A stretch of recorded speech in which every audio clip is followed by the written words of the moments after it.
Le village des recruteurs d'Aix-en-Provence, 3e édition, une cinquantaine d'agences d'emploi d'entreprises qui recrutent ici des postes à pourvoir immédiatement. Et parmi les secteurs qui proposent le plus de postes, l'immobilier. Bonjour Antoine Ménard. Ouais, bonjour. Vous êtes le président fondateur de Recrutimo. Alors vous ne recrutez pas pour vous, mais pour des entreprises dans l'immobilier. Déjà, un mot sur ce marché de l'immobilier. Est-ce qu'il continue de progresser malgré un contexte international aussi qui est particulier?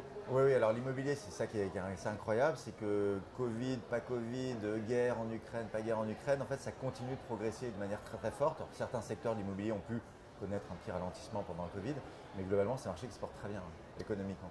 Et l'une des spécificités en termes de recrutement sur ce secteur, c'est que le spectre est très large. Oui, effectivement, l'immobilier, alors très souvent on voit bien quand on est sur des salons, qu'on interroge les candidats, on pense agence immobilière, on pense négociateur immobilier. En fait c'est très large parce que c'est déjà 2 millions d'emplois en France, ce qui est énorme. C'est le premier employeur français. Et à côté de ça, c'est des métiers qui sont bien sûr dans le commercial, mais ça peut être aussi de l'administratif, ça peut être du technique. On parle d'agence immobilière, mais on peut parler de promotion immobilière, de construction immobilière, de syndic ou d'administration bien. Donc c'est effectivement très large. Alors effectivement, le commercial, on va dire, c'est la partie émergée de l'iceberg, ouais. Avec là aussi des idées reçues. Souvent on vous dit, j'ai pas envie d'être agent co, j'ai pas envie d'être à mon compte, je vais être salarié. La réalité est tout autre. Oui, la réalité est tout autre. C'est-à-dire qu'effectivement, tout le monde pense que l'agent immobilier il est forcément indépendant. La réalité, c'est qu'en fait, aujourd'hui, plus de la moitié des agences immobilières recrutent des salariés sur les postes de négociateurs, bien évidemment. Donc il y a encore une petite majorité qui recrute, une petite partie, 47% je crois, des agences qui recrutent en indépendant, mais ce n'est pas la réalité du marché. Donc on peut parfaitement être négociateur et être salarié. Parmi aussi les spécificités du marché, c'est un secteur qui est très ouvert aux personnes en reconversion. Oui, parfaitement. On fait une étude chaque année en fait, sur le comportement des recruteurs et des candidats. Et les recruteurs nous disent, c'est 85% des recruteurs qui nous disent qu'ils sont très ouverts à la reconversion professionnelle. Et le deuxième aspect aussi d'ouverture, c'est qu'il n'y a pas de diplôme réellement nécessaire. Donc en fait, les recruteurs nous disent qu'il n'y a que 7% des gens qui sont attentifs au diplôme. Donc la réalité, c'est qu'on peut faire une très jolie carrière dans l'immobilier, même si on n'a pas un bac plus 5 dans telle ou telle matière.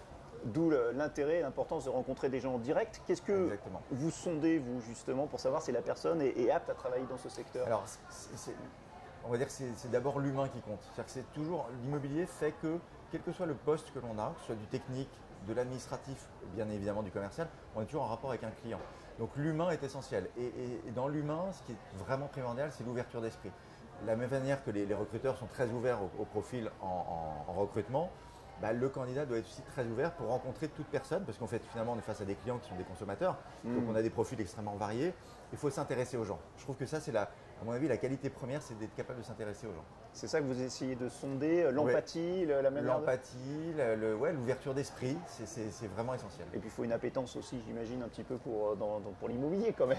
Oui, alors oui, bien évidemment, il faut que l'immobilier intéresse, mais je dirais que c'est même pas primordial parce qu'on peut se découvrir une passion pour l'immobilier. Moi, quand j'ai commencé l'immobilier, parce que j'ai été agent immobilier, avant j'étais DRH, et moi quand je suis tombé dans l'immobilier, je ne dirais pas que l'immobilier m'intéressait, mais c'est devenu un intérêt particulier.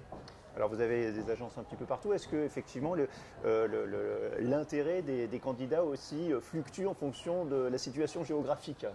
Parce qu'on n'est pas sur les mêmes marchés. Hein. Non, alors évidemment, quand on est dans les grandes agglomérations ou dans des villes secondaires, c'est pas tout à fait pareil. Ce qui est intéressant aussi, puisque vous parlez de la géographie, c'est que c'est aussi un métier, l'immobilier, qui permet des mutations. C'est-à-dire que quand on est par exemple responsable marketing à Paris, devenir responsable marketing à Aix-en-Provence, par exemple, c'est pas si évident parce que les entreprises de taille importante sont moindres. Donc ça permet une reconversion de se dire, allez, je vais partir à Aix et je peux me reconvertir dans l'immobilier. Donc ça, c'est une partie intéressante. Et après, je dirais que en fait, les gens ont le même intérêt qu'on soit à Paris ou à Marseille ou à Aix-en-Provence ou à Lyon ou peu importe.